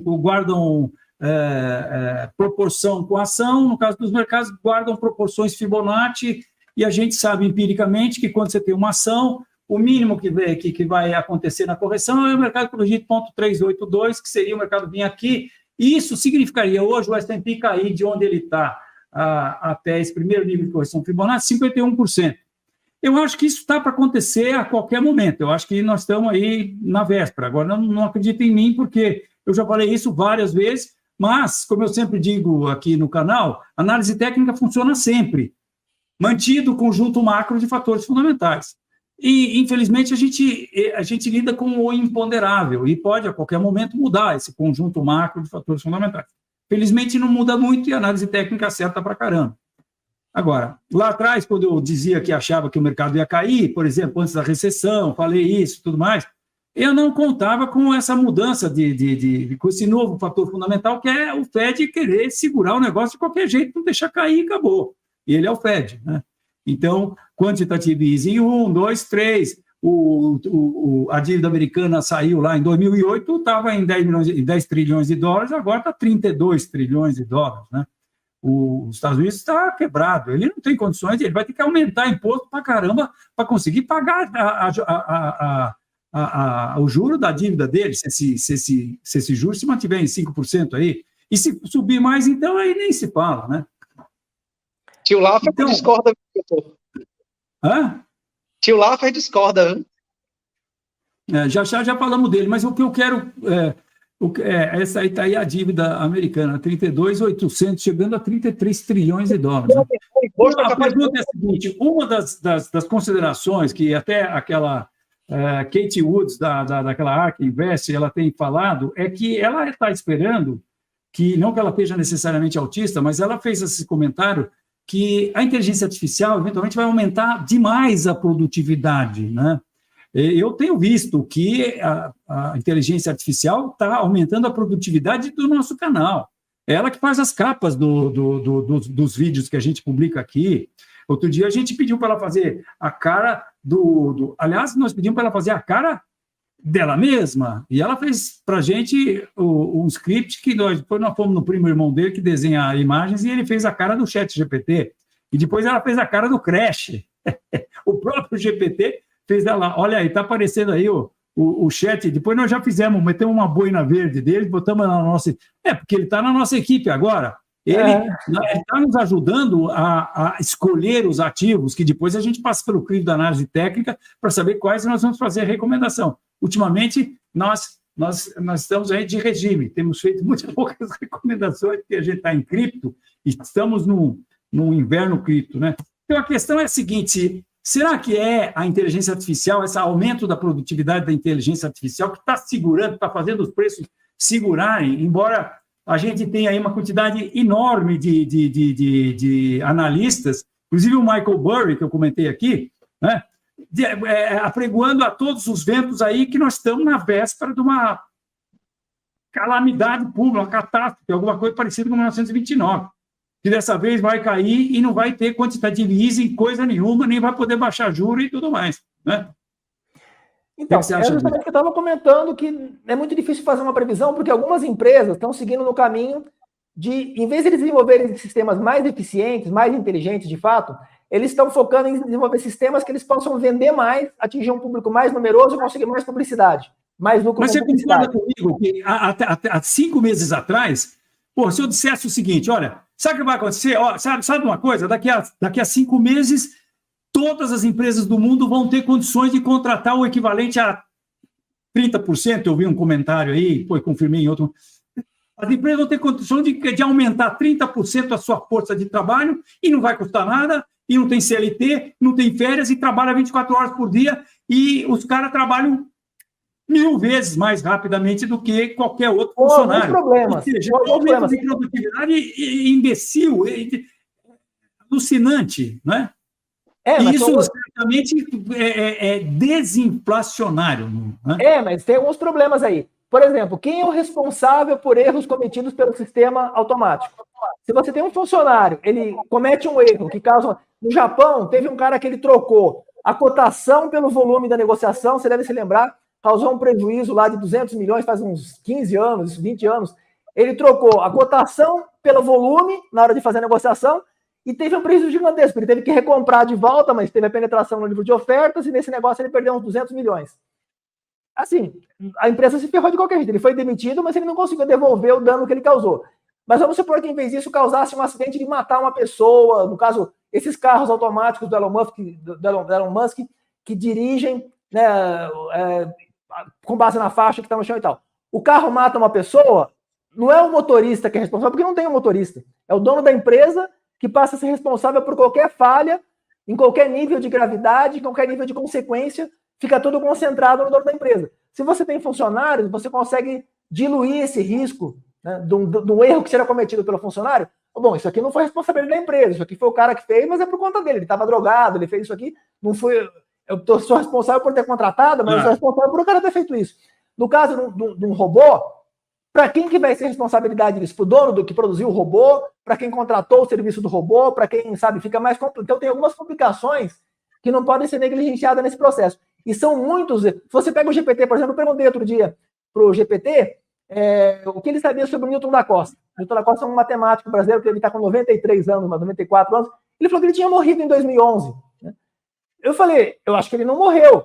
Ele, não, morreu sim, ficou teimando ainda o GPT. Aí eu fui pesquisar, ele deu uma palestra. Faz 2 anos ele deu uma palestra. Né? Falei, então, né, o médium foi lá, recebeu, incorporou o rapaz lá, né? Porque e o GPT, além disso, ele fica teimando. Então, tem alguns erros que eles cometem que os humanos, talvez os humanos até pudessem cometer, mas a maneira como o humano reage quando você levanta a suspeita de que cometeu um erro é diferente de como o computador age. O computador ele pode errar e ficar insistindo naquilo de uma forma muito irracional e pode ser muito deletéria para a empresa onde ele trabalha isso. Né? Inclusive, então, você acha que essa inteligência artificial aí, então, não vai... eu acho que vai, mas tem que ser muito cuidadoso nesse processo. Eu acho que é muito... Por exemplo, o momento ele fala da Bitcoin, eu concordo com todos os pontos que ele cita da Bitcoin, sobre... Inclusive, quando ele fala da Bitcoin, ele fala no sentido que não é para você ganhar dinheiro da Bitcoin. Desculpe, quem é esse? Você está falando de quem que fala do Bitcoin? O Renato. Quando ele fala de Bitcoin... Qual é a sua opinião do Bitcoin falando nisso, Hindenburg? Então, é exatamente o que ele fala da Bitcoin, eu concordo com praticamente tudo que ele fala no seguinte sentido, que quando ele propõe investir em Bitcoin, ele não propõe você investir para ganhar dinheiro com isso. Ele propõe para você se libertar da manipulação de instituições, do governo, para você conseguir desburocratizar muito. Você quer mandar dinheiro para o exterior, você manda fácil. Se você vai mandar 50 mil para o exterior, você tem que justificar a proveniência do dinheiro, justificar a finalidade do envio. Com Bitcoin, não. Você manda, você quer comprar um imóvel no exterior, você compra, você quer comprar. Né? Então, ele desburocratiza. A proposta dele é basicamente essa. Nesse ponto, eu concordo com... Agora, tem uns pontos que eu acho que são muito importantes, que eu acho que ele não comenta, mas que eu acho que são fundamentais. Por exemplo, a Bitcoin, ela incomoda muita gente grande. Governos, bancos, principalmente. Né? Os bancos e os governos, eu acho que eles só não proibiram a Bitcoin, por enquanto, por 2 motivos principais, eu acho. Primeiro, porque tem muita empresa grande que já entrou nisso. Então, eles bateriam de frente com essas empresas. E também porque tem muitos eleitores, né, um número muito grande de eleitores que eles perderiam se eles criassem, se eles, por exemplo, confiscassem todas as bitcoins, se proibissem a negociação de Bitcoin. E outro fator... Para confiscar, precisa combinar com os russos, né? Porque como é que vai confiscar o troço que eles não está no podem ilegalizar, né? Eles podem... Porque quando você briga com o governo, é diferente de brigar com o cara da esquina, né? É mais complicado. O Eletrobras, por exemplo. Você conhece a história da Eletrobras, dos títulos podres da Eletrobras? Que eles tomavam... O Renatão está nervoso aí. Você falou dele, está nervoso aí, ó. Como assim? O político quer que acabe a corrupção? Não, então, pois é, exatamente esse é um dos problemas, exatamente esse é um dos problemas. Esse é um dos pontos. O político não quer que acabe, o político quer continuar se aproveitando, e quando você entra em conflito com esse interesse do governo, interesse das grandes empresas, dos bancos principalmente, você está combatendo um público que, né, é complicado. Então, assim, eu acho que Bitcoin, não sei se é a própria Bitcoin, mas eu acho que as criptomoedas são o futuro da economia. Eu não acho que vai durar 100 anos e vai continuar existindo moeda física. Daqui a 100 anos vai ser substituída por alguma coisa semelhante, ou talvez a própria Bitcoin. Não dá para saber exatamente o que vai ser. Eu acho que esse é um futuro mais limitado. Porém, eu não sei se essa geração já é que vai prosperar. Você lembra do Napster, de música? O Napster de compartilhar música? O Napster fez um sucesso gigante e depois sumiu. O que acabou fazendo sucesso? O Spotify e o Netflix e a Amazon Prime. Quer dizer, eles tinham um processo que surgiu, foi pioneiro, fez sucesso muito grande durante um tempo, depois sumiu. Por quê? Porque estava incomodando gente grande, gravadoras de música e tal. Agora, imagina os bancos, que são muito mais fortes, os governos, porque o governo, para ele conseguir controlar o imposto de renda, ele não pode deixar que você tenha Bitcoin, porque senão você controla mais ou menos o que você vai declarar ou não. Né? Para o governo não interessa. Mas isso é que a beleza da coisa. Isso é que é a beleza da coisa, que o Napster tinha uma sede. tinha diretores, pô. O Bitcoin não tem sede, não tem diretor, é descentralizado. Mas só que quando começa no mundo inteiro, para segurar o Bitcoin, para parar o Bitcoin, precisa desligar a tomada da força do mundo, pô. É o único jeito de parar o Bitcoin. E os governos podem ir atrás. Só que vai ser... Não sei se o governo vai fazer isso ou não. Inclusive, eu concordo com grande parte. 99% do que o Amoedo falou sobre o Bitcoin, eu concordo com tudo. Eu só não entrei e ainda estou aguardando para ver se eu entro ou não, porque tem vários pontos ainda que para mim não estão muito claros. O que o governo vai fazer em relação a isso? Porque o governo não está satisfeito com isso. Vocês acham que o governo vai fazer isso nessa situação? Eu vou fazer uma declaração aqui. Você é um incompetente, Renato Amoedo. Como é que até hoje você não conseguiu fazer Hindenburg Melão Júnior tomar uma pílula vermelha, uma simples pílulazinha vermelha? Eu tenho aqui, ó, tem umas pílulas aqui. Vamos fazer uma vaca, eu e você, Renato, vamos fazer uma vaca, eu dou $5, você dá $5, você vai lá, faz no Hindenburg, a hora que você for tomar um chopp com ele, você envia uma carteira no celular dele, tá certo? E aí a gente manda uma transação de $10 para ele, e pronto, ele vai ver aquela coisa aparecendo na frente dele, sem depender de banco nem nada.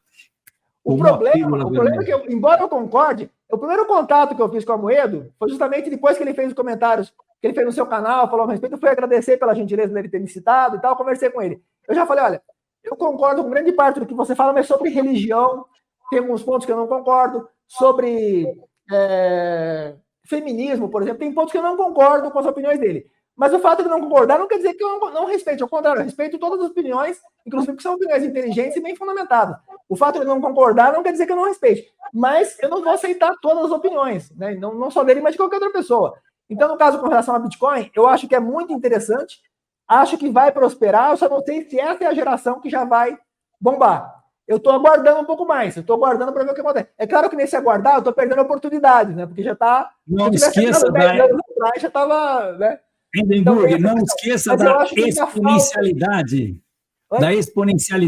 Não esqueça da exponencialidade da tecnologia, cara. Então, sabe o que eu acho? Os seus 100 anos... Não está mais uma curva exponencial, ela já está inclinando, né? Ela estava assim, mas ela começou já a inclinar. Inclusive... mas eu acho que os seus 100 anos vai ser 100 meses. Deixa eu ver como dá 6 meses. Não, 6 meses.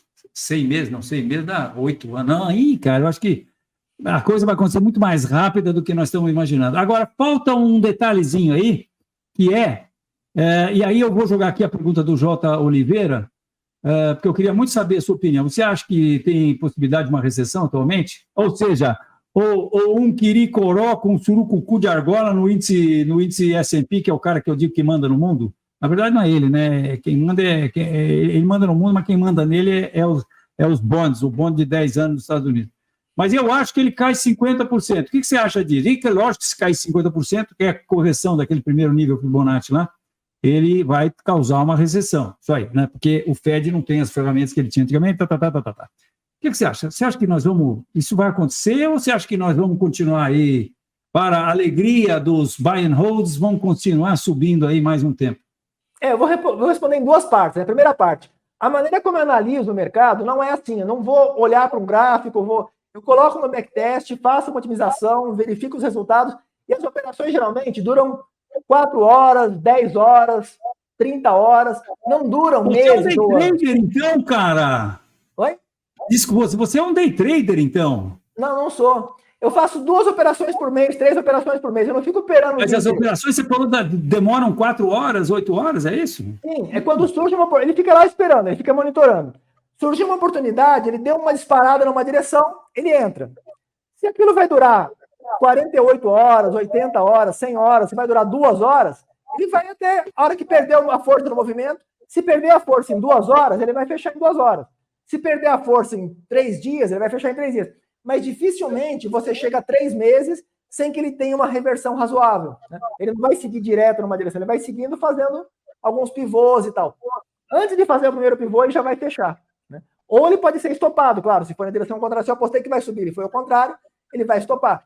Então eu vou apostar na direção quando ele deu um sinal com mais de 60% de probabilidade de que vai naquela direção até alcançar um certo ponto. Quando ele chega naquele ponto, ele puxa o trailing stop e vai acompanhando com o trailing stop, até o ponto em que ele reverte e vai bater no trailing stop. Basicamente, essa é a ideia. Então, quer dizer, o que eu vou dar agora é um palpite, não é o que eu faço. O que eu faço para análise é totalmente diferente. Vou dar minha opinião, né, mas que não reflete o que eu faria se eu fosse analisar profundamente o mercado. Eu acho que a situação é muito nebulosa em muitos aspectos, né? Você está falando especificamente da Bitcoin ou você está falando em que sentido? Não, eu estou falando especificamente das bolsas internacionais, né? Da e, portanto, das bolsas mundiais. Não, é S&P, Eu acho que a bolsa da China ela tem melhores perspectivas do que de outros países. Eu acho que a tendência, não só pelo fato da China ter um crescimento consistente, mas pela política que ela tem adotado desde os anos 70, de investir muito em educação especial.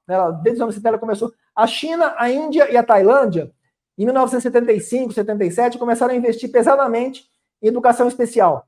Essas crianças que eles investiram foram se tornar os profissionais uns 15 anos, 20 anos depois. E aí começou a melhorar a tecnologia, a ciência, a educação na China. Consequentemente, teve impacto na economia e no desenvolvimento industrial e em todos os outros aspectos. Nos anos 90, a China já estava produzindo, competindo com outros países. A Tailândia saiu desse processo porque ela interrompeu o investimento. Continuaram a China e a Índia, né? A partir dos anos 90, a China já começou a competir, mas eram produtos ruins, mas baratos. Então, já tinha um começo de competição internacional. Nos anos 2000, 2010, a China começou a alcançar um padrão de qualidade semelhante ao dos Estados Unidos, Europa e Japão, e com preços muito competitivos. Agora, por exemplo, eu tenho um micrômetro que eu comprei da Minipa. Da Minipa não, é da Mitotoyo. O da Mitotoyo, eu paguei 10 vezes mais do que o micrômetro chinês, e são iguais em qualidade. É 10 vezes do preço e é mesmo padrão de qualidade. As medidas, a acurácia é igual, a repetitividade é igual. Todos os parâmetros que eu comparei, eles são iguais e um custa 10 vezes mais que o outro. Quer dizer, a China disparou em termos de qualidade, alcançou a excelência na qualidade, com preços muito mais competitivos. Só que aí tem vários pontos que tem que ser considerados. Não foi só o investimento, teve também, em grande parte, o investimento em crianças talentosas desde os anos 70, mas teve também a mão de obra escrava que eles fazem lá, é uma exploração muito grande. Então, isso acho que não se sustenta a longo prazo. Outra questão é a maneira como eles prestam o meio ambiente, né? Eles consomem recursos naturais de forma desenfreada. Não tem leis ambientais, como tem no Brasil, que elas são ruins em alguns aspectos, mas elas são necessárias em outros aspectos. Eu acho que no Brasil tem um excesso de leis ambientais e na China tem falta de leis ambientais. O Brasil podia ser mais flexível, né, em relação às leis ambientais, e a China poderia ser muito mais rigorosa para evitar, porque quando eles esgotarem os recursos naturais, vai ser um desastre, né? Não só na China, mas em escala mundial. O Brasil, ele preserva o meio ambiente, mas ele ferra os empresários. Então, teria que haver um equilíbrio nesse processo. Por exemplo, tem um rapaz que ele tinha uma fazenda, tinha um filete de água que passava em frente à casa dele, um córregozinho, assim, de uma sarjeta bem pequena. Ele desviou, colocou atrás da casa, foi multado, 15 mil reais pelo Secretaria do Meio Ambiente, porque ele desviou sem pedir permissão, dentro da casa dele. O córregozinho passava dentro da casa, falaram que afetou o ecossistema, que ele prejudicou. Ele desviou, passou na frente da casa por trás, ele não afetou nada ali. Quer dizer, tem um rigor excessivo, né, em questões de meio ambiente no Brasil, e na China tem falta disso. O que, em alguns aspectos, pode ser até positivo até um certo ponto, porque eles cresceram e agora alcançaram o top mundial, agora eles tinham que reposicionar essa questão ambiental para eles não explorarem em excesso e prejudicarem o país, porque eles não vão se manter. A Ilha da Páscoa, por exemplo. A Ilha da Páscoa quebrou porque eles consumiram os recursos ambientais até o ponto de esgotar, né? Então, a Ilha da Páscoa é pequena, então eles foram migrando, saíram de lá. Acabou. Agora a Terra vai migrar para onde? Para Marte? Vai esperar o Elon Musk conquistar Marte e vai mudar para Marte? Então é bem mais complicado. Se fizer isso com o planeta, tem que ter uma preocupação ambiental, mas tem que ser equilibrada com a produção industrial. E nós temos países diferentes com visões diferentes sobre isso. Esse negócio do crédito de carbono, por exemplo, é uma ideia interessante, né? Teve um amigo Pilton que veio aqui há alguns dias com algumas propostas de questões. Ele trabalha com crédito de carbono e outras questões, tem muitas fazendas, ele mexe com o negócio de carbono. E ele estava comentando sobre a questão dos créditos de carbono.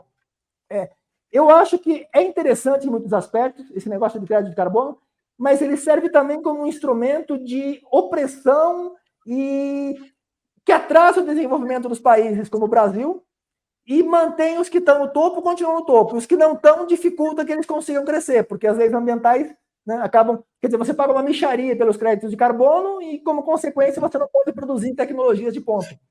Estímulo perverso. Por exemplo, ele comprava urânio da Alemanha, por exemplo, a Alemanha comprava urânio bruto do Brasil a preço de banana, enriquecia esse urânio e vendia de volta para o Brasil 100 vezes mais caro. O custo que eles tinham com enriquecimento era tipo 100%, 200%. E eles vendiam com 10.000% de lucro. Né?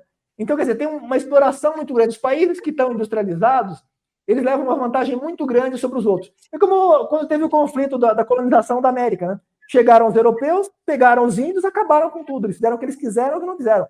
Quando você tem uma diferença tecnológica, atualmente, eu acho que tem até uma exploração menor do que aconteceu no processo de colonização. Eu acho que o processo foi menos dramático, né, do que aconteceu naquela época. As leis internacionais, né, Suíça, os países que tentam regular, a ONU, que tenta estabelecer alguns critérios, só que na prática, a invasão do Iraque, por exemplo, os Estados Unidos não estavam nem aí para a ONU.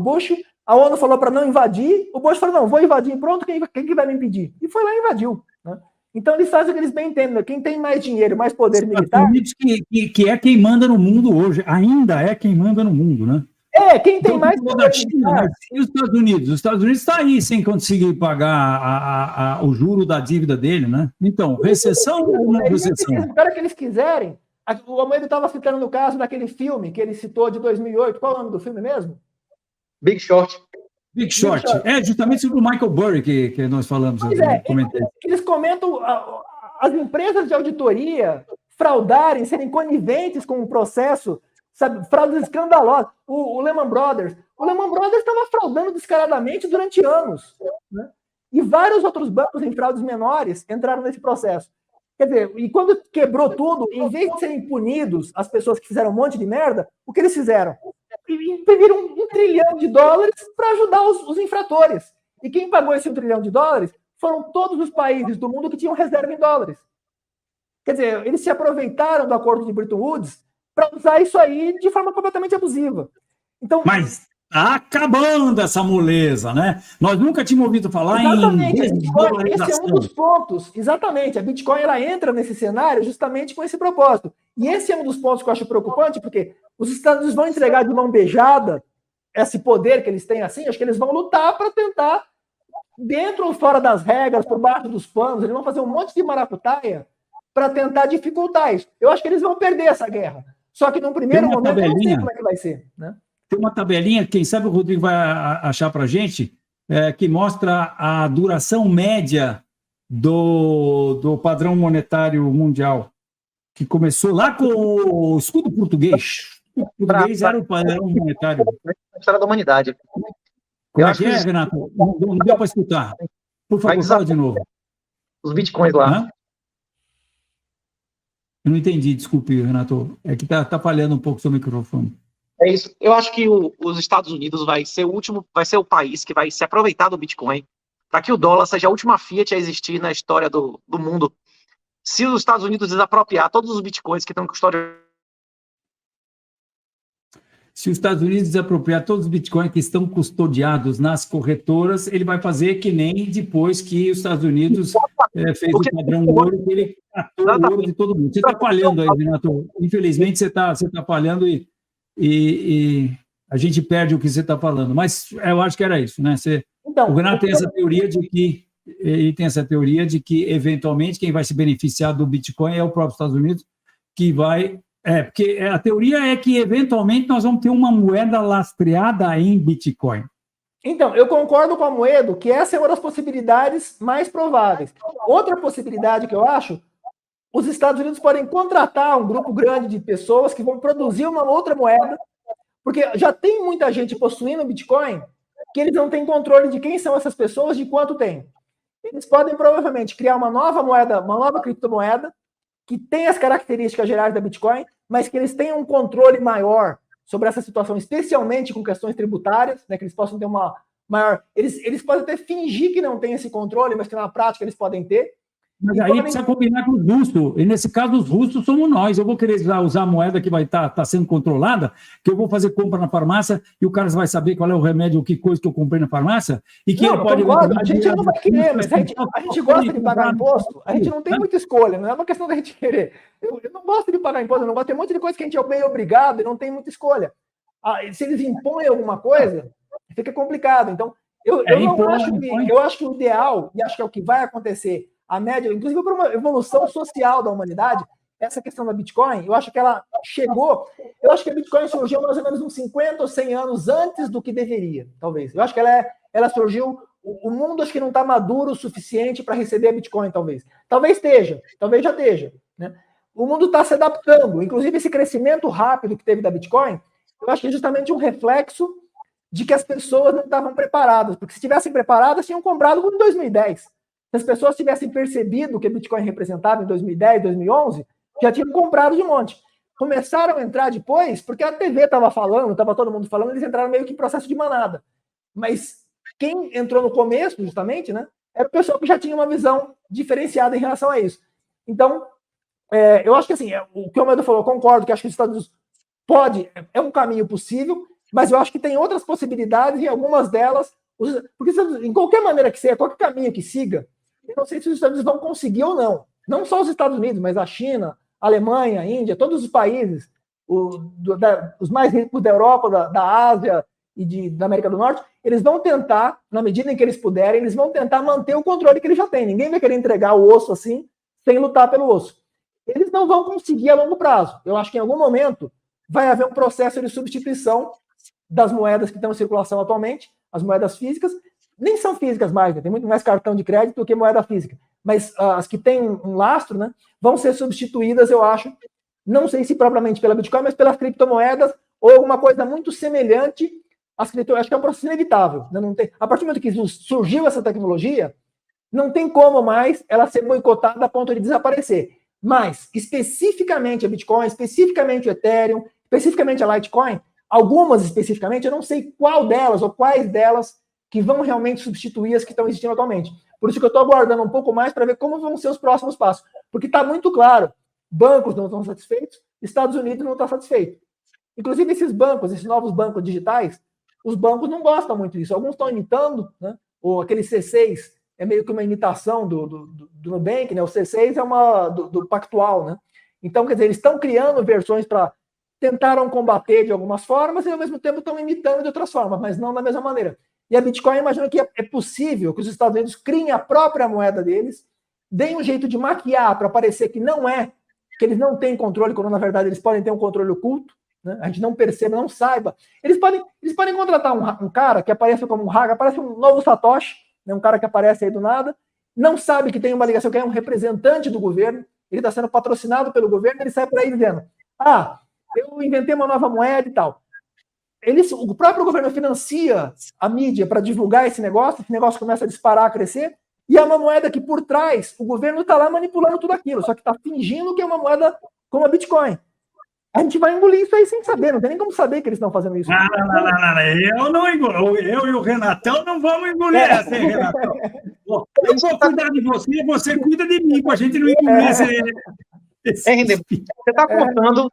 Eu acho assim, tem essa possibilidade. Não estou dizendo que vai acontecer isso, mas tem essa possibilidade que a gente não pode descartar esse risco, né?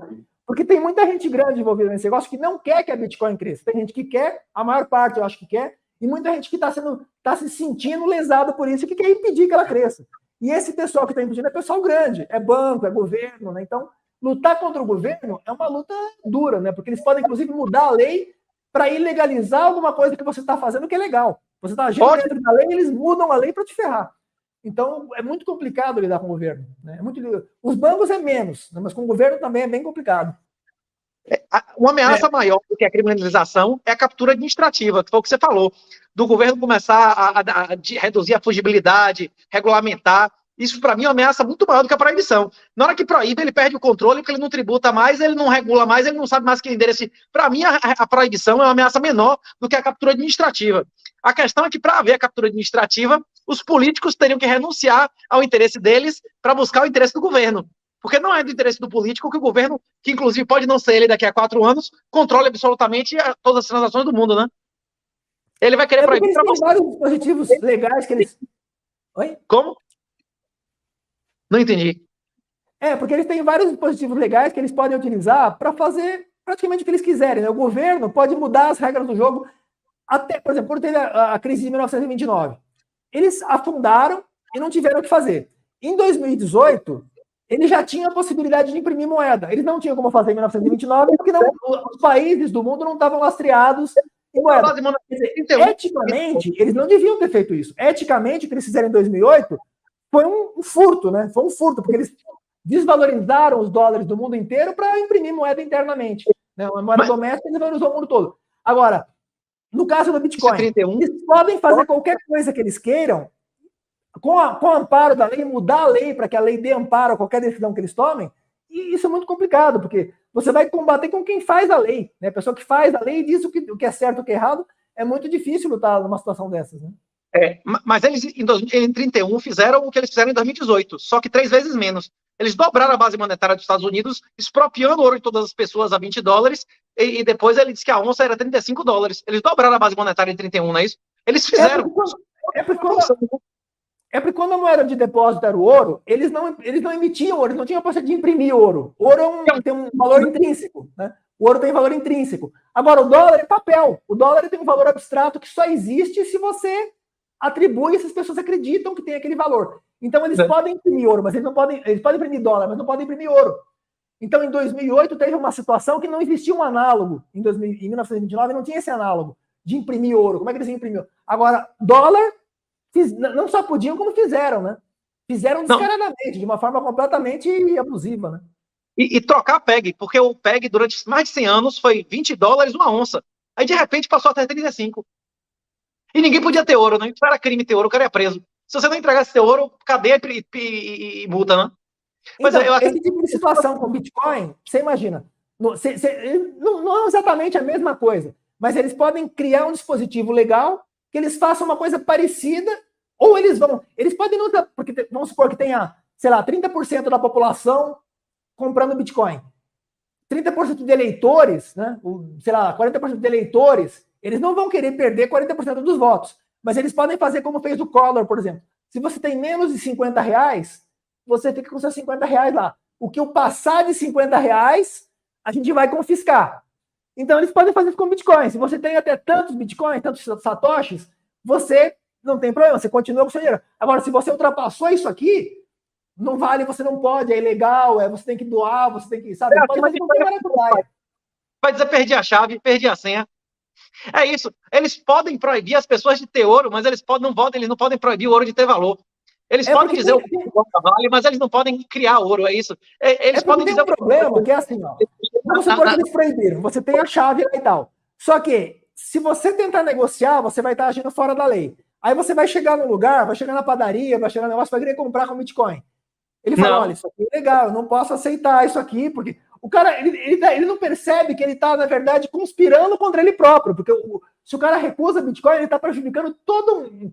Só que ele está com medo da lei, porque a lei tem aquele peso psicológico, o cara, eu não posso, eu vou ter, olha, desculpa, mas eu não vou poder ser. Então, quer dizer, você tem a chave, mas só que você precisa que outras pessoas recebam as suas Bitcoins, aceitem aquilo como tendo um valor aceitável. A partir do momento que se transforma em ilegal, se o governo transforma aquilo em ilegal, as pessoas acreditam no que o governo diz, na autoridade do governo de determinar o que é e o que não é legal.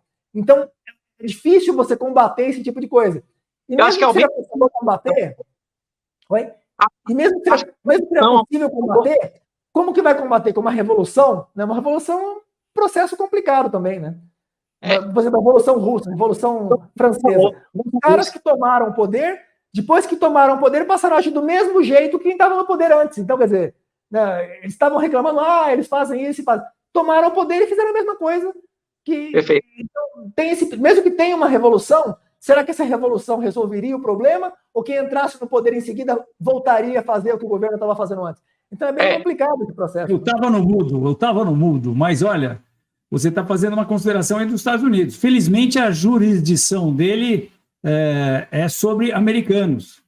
E americano tem 200 milhões no mundo, 250 milhões no mundo. Lá na China tem 2 bilhões, lá na Índia tem mais não sei quantos bilhões. Em El Salvador tem mais um monte de gente lá que, pelo jeito, vai continuar usando Bitcoin. Então, essa aqui é a grande diferença. Quer dizer, hoje acho que é uma briga grande fazer uma política queria ser seguida no mundo inteiro. Hoje não precisa ser seguida no mundo inteiro. E hoje os Estados Unidos está tendo que ver aí com a desdolarização, né? Então, se ele faz uma medida dessa... só uma coisinha a mais, Renato. O Tim Draper, quando Nova York começou a querer apertar o torniquete lá contra as criptos, ele deu uma declaração, falou, olha, cara, sabe o que acontece? Nós, entrepreneurs, né? Nós, empresários, nós somos movable, nós somos móveis, entendeu?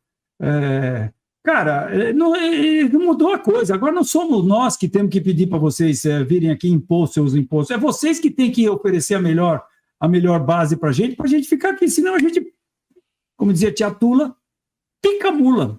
Diga lá, Renatão. O pessoal do Ancaptor está pedindo para eu avisar que quando acabar esse podcast aqui, eles vão fazer um react, eu vou participar, a gente vai reassistir isso, comentando do passo a passo lá no Capitol. Quem quiser o link tá lá no meu Twitter, hein? Renato, não vai ficar falando mal de mim, hein, pô, vê lá, hein, sou teu amigo, hein, pô, caramba. Bom, moçada, como eu disse no início, a gente tem papo aqui para varar a noite e ainda assim ia sobrar muita coisa para a gente discutir, né? Então, eu quero aproveitar para dizer para vocês, e de repente eu crio um comentáriozinho rapidinho de você, porque eu vou fazer uma live falando sobre isso aqui, mas o Rodrigo fez uma enquete aqui, agora, e eu quero apresentar o resultado da enquete, porque várias pessoas participaram. E a enquete é a seguinte, a pergunta da enquete, o que você acha mais importante para um trader, para o trade, aliás? O pré-trade, sem especificar muito o que é, mas o que é mais importante para o trade? O pré-trade, o trade ou o pós-trade? O pós-trade ou todos? E aí, o resultado da enquete, pré-trade 27%, trade 10%, pós-trade 7% e todos, pré-trade, trade e pós-trade 57%. Então, o grande vencedor foi o todo. Mas eu tenho uma opinião diferente. Eu acho que o que é mais importante, e que vamos dizer que cada um desses, o trade, o pré-trade e o pós-trade, sejam 3 exames que a gente vai fazer para tirar o certificado de obter sucesso nos mercados de risco. Eu vou jogar aqui, quero ver a opinião de vocês só nesse aspecto, rapidinho. Eu acho que pré-trade é peso 10, pós-trade é peso 10 e trade é peso 80. Você deve estar estranhando, né? Mas tem uma razão para isso. É porque no trade é que a gente vai fazer aquilo que é a coisa mais importante que existe para um trader, que é position sizing, que é determinar o tamanho da sua posição. Todo mundo fala muito de o que operar, quando operar, que é pré-trade, mas não se fala muito, os livros falam muito pouco também da variável que é a mais importante de todas, na minha opinião, que é o quanto operar, não é o que e quando, é quanto operar, porque isso está diretamente ligado com o controle de risco, e eu queria ouvir a opinião do Renato para começar e depois do Hindenburg, por favor. A gente já conversou sobre isso aqui, que o mais importante não é a sua lucratividade, o mais importante é sobreviver até o final, né? E o position sizing, como o negócio do método Diller, é isso, a gente conversou sobre isso, né? Depende do que você considera dentro do pré-trade, trade e pós-trade. Se no trade tiver a gestão de risco, realmente é 80% da importância. Porque é mais importante você do que você ter uma trade altíssima e você ser eliminado, né?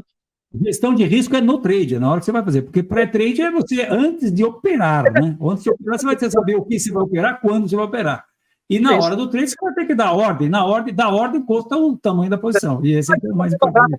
Na 11ª, botar o dinheiro todo na mesa e perder tudo, né? É isso aí. Hindenburg. Então, a questão tem que primeiro definir exatamente o que significa pré-trade, né? Porque o pré-trade vai significar todo o estudo que você fez ao longo da vida, antes daquele trade. Quer dizer, o preparo que você fez algumas horas antes, o que você tomou decisão algumas horas, alguns minutos antes. Qual o significado exatamente desse pré-trade? Né? E a mesma coisa para o que e quando operar. Isso é o que a gente define para a gente ter um parâmetro. Né?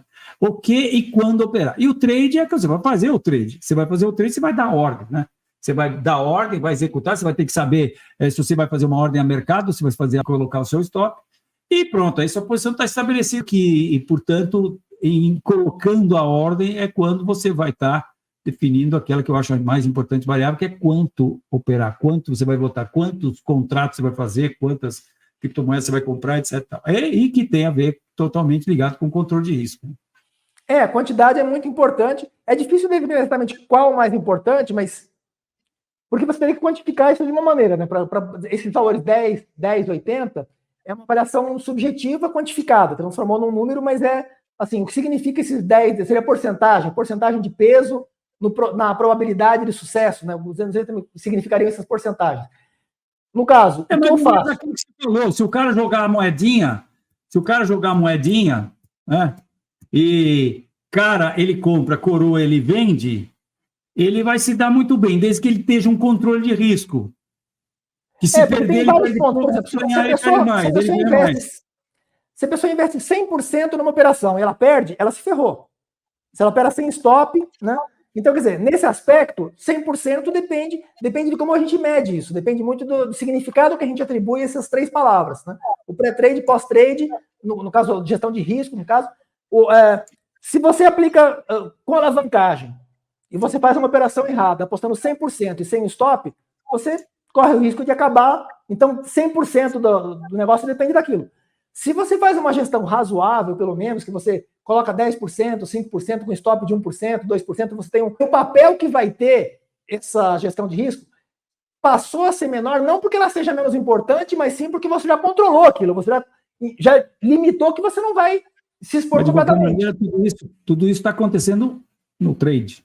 Então, na verdade, eu estou lançando esse conceito de pré-trade, trade e pós-trade, porque eu acho que é importante que as pessoas entendam que existem essas 3 etapas para você especular nos mercados de risco. E que todas elas são importantes, logicamente. É muito bom. Se você puder acertar mais do que você erra, está tudo bem. Mas não é o que é mais importante, porque você pode muito bem acertar, como você mesmo falou. Você pode acertar 30%, errar 70%, só que quando você perde 1%. Quando você ganha 4%. Pô, você vai ter sucesso. Aliás, os principais gestores, traders do mundo, eles erram mais do que eles acertam. E assim mesmo eles têm lucro, porque eles controlam risco. Quando perdem pouco. Quando ganham, a perda é pequena e os ganhos são maiores. Então, pois eu acho que o primeiro ponto, eu acho que talvez a questão deveria ser colocada da seguinte forma. Primeira coisa, controlar o risco é a primeira etapa a ser resolvida, né? Não sei se seria o mais importante, mas seria a primeira etapa. Determinar que você não vai assumir um risco acima de certo ponto, porque se você ultrapassar aquele risco, em algum momento você vai quebrar. Então você tem que limitar o risco. Primeira etapa. Ele sumiu, mas ele está ouvindo? Está ouvindo. Ele está ouvindo? Não, acho que agora ele caiu. Mas ainda existem 644 pessoas nos escutando aí. Manda bala. Tá bom. Então, você limitou a primeira etapa de todas. Eu não chamaria propriamente de mais importante, mas a primeira que você tem que determinar, antes de tratar das outras, é quanto você vai negociar para evitar que você tenha risco de quebrar. Você tem que deixar perto de 0 o risco de quebrar. Então, se você sofre 5, 6, 7 perdas consecutivas, que pode acontecer e muitas vezes acontece, você tem que resistir essas perdas e voltar e continuar operando. Se você opera de uma maneira que você sofre 8 perdas e acabou, então 100% da importância está justamente nessa determinação do limite de risco. Em segundo lugar, a entrada, eu acho que é mais importante do que a saída, porque a entrada você tem uma variedade muito grande de cenários. Então, em primeiro lugar, não seria propriamente por ser mais importante, mas por ser o primeiro critério a ser considerado, quantidade a ser investida. Segundo critério, o ponto de entrada é muito mais importante porque você tem uma variedade muito grande de cenários. E se você entrar no momento que ele está caindo, não importa depois como você faça, você entrou comprando. E você já entrou, ele está caindo, não tem o que você faça para consertar aquilo. Então você tem que entrar em situações que você tenha uma maior probabilidade de ir na direção que você escolheu do que na direção contrária, né? Senão, mesmo que você faça uma boa saída, mas se você não fez uma boa entrada, é duro de consertar depois. Então, eu atribuiria um peso maior e também uma segunda prioridade, a primeira prioridade, porcentagem, segunda prioridade, entrada. E terceiro, ficaria a saída, né, o momento que você vai determinar o ponto de saída. Eu não sei se pós-trade você se refere ao ponto de saída, Pós-trade, qual seria? Pós-trade é depois que você estabeleceu a posição. É você administrar aquele troço lá. Que você tem duas coisas para fazer. A gestão você pode depois da entrada. Melhorar o stop. Você pode pensar em melhorar o stop. Você pode pensar em piorar o stop também, né? Mas eu digo, quando eu ensino, eu digo que stop é uma válvula. Você só sobe. Stop de uma posição de compra só sobe. Não vai para baixo. Você nunca piora o stop. Mas, enfim. E você tem que pensar se, eventualmente, você vai ser... você vai liquidar compulsoriamente, você vai unilateralmente, porque você está... Quando a gente administra as nossas posições, eu me forço o nosso time, que a gente chama de boina verde, a todo dia olhar o gráfico que foi o originário da posição, e nesse caso, o nosso caso é o gráfico diário. Então, todo dia a gente olha o fechamento do diário e se pergunta, eu quero essa posição? Sabe, porque eu já peguei os meus colegas boinas verdes, eu falo, olha essa ação aqui, olha esse ativo aqui, o que vocês acham? Vocês acham que está bom para vender? E eu já peguei umas 2 ou 3 vezes a turma. E eu mostro o gráfico assim, mas eles nem sabem que gráfico que é, né? Tá bom para vender isso aqui? Eu acho que tá interessante, né? Eu acho que dá para botar uma venda aí. Eu falo, porra, mas você tá pensando em botar venda? O que você está fazendo comprado nesse troço? Entendeu? Porque, na verdade, eu digo que também que a gente não pode... para a gente colocar uma posição no mercado, você gasta energia. E quando você gasta muita energia, para criar uma coisa, para parir uma coisa, você acaba tendo uma certa afeição por aquele negócio que você pariu, entendeu? Então, e eu digo que posição não vale nada, você tem que tratar na porrada, porque se bobeou, não escreveu, não leu, ela te dá porrada na orelha que você nem sabe de onde veio. Então, não tem que ter apego com posição, coisa nenhuma, na verdade. O Livermore falava, né, que você tem que cuidar muito bem da sua cesta de ovos, né? Você tem que ter, tratar com carinho a cesta de ovos, senão, né? O Hindenburg, agora eu fui lá assistir. Ele caiu, ele foi lá, ele tá traindo a gente, ele vai ficar falando mal da gente lá, cara. Esse cara não vale nada, viu? O Renatão. Eu vou assistir lá para ver se ele não vai ficar falando mal da gente. Hindenburg, meu amigo, olha, muito obrigado pelo seu tempo, cara. E você trazer todos esses insights aqui, muito valioso para o canal. Agradeço muito, viu? Eu que agradeço pela oportunidade. Quem sabe a gente não faz um 2.0 aí, porque faltou muita coisa para a gente comentar aí, não é mesmo? Então tá bom, então muito obrigado. O Renato não vai voltar, então tchau pro Renato aí, se ele estiver assistindo aí. Foi um prazer rever o Renato, foi um prazer conhecer o Fausto aí melhor. Então, assim, agradecer ao pessoal também, agradecer a Tamara, agradecer o Fausto, o Renato, o Arthur, né, que fez contato, todo o pessoal aí. Legal. E olha, se você gostou do vídeo, não deixe de dar um like, ajuda a gente aí. Se você ainda não é inscrito no canal... eu já dei o like quando ele estava lá, a Tamara me mostrou que já estava lá, eu já dei o like antes de começar a live. Beleza? Olha aí, é isso aí. E também, se você puder divulgar nas suas redes sociais, a gente agradece.